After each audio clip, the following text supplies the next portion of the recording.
It's Wednesday, October 18th. You're listening to Your Florida Daily.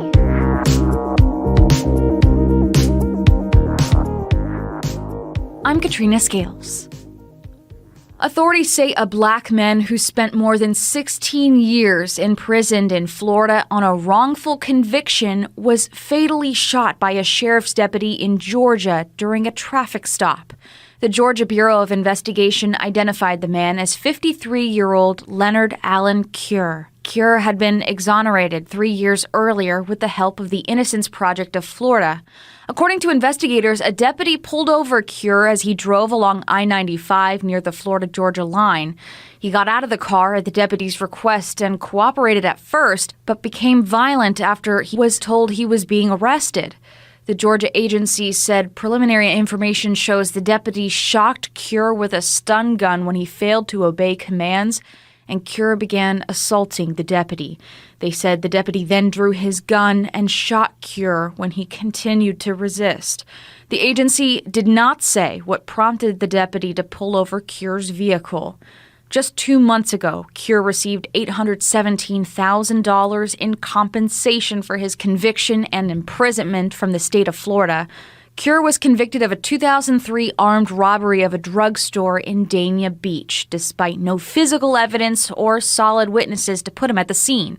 He had been released from prison after 16 years in April 2020. 3 Florida men accused of kidnapping and torturing the wrong target are facing federal charges. According to a federal complaint, the suspects kidnapped the man at gunpoint outside his apartment in Plantation on October 13th. It says they drove him to a house where they threatened him, put an electric drill to his skin, and pointed a firearm at him before dousing him with water in what prosecutors said was a simulated waterboarding. The kidnappers then realized they had the wrong person, mistaking him for his coworker, who was the intended target. The men then hatched a plan to lure the coworker to them. The plan could have worked, except the victim phoned a bomb threat to the coworker's building in order to get police to respond immediately. The suspects, identified as brothers Jeffrey and Jonathan Arista, along with Raymond Gomez, were arrested and remain in jail. And a new addition to a Brevard County man's backyard isn't going over so well with his neighbors. Some residents in Indy Atlantic say 4 shipping containers stacked 2 by 2 are against the county's zoning codes. A realtor who says she knows what can hurt property values reported the structure, which appears to be for living space, complete with running water and electricity. This needs to be dismantled and come down, and that's it. You're only allowed to have 1 container in the back for storage purposes. That's all code allows you to do. Bluma Beaufort said she called a county commissioner and was told the permit for construction had been issued by mistake. The county said it issued a stop work order on the shipping container home and that its owner seems to be willing to work toward a solution.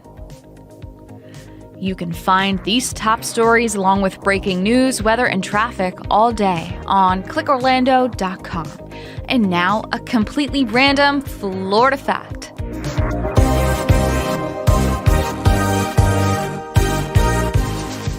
In Florida, heart of palm has long been a fresh local delicacy distinct from the canned hearts of palm that are served in salads up north.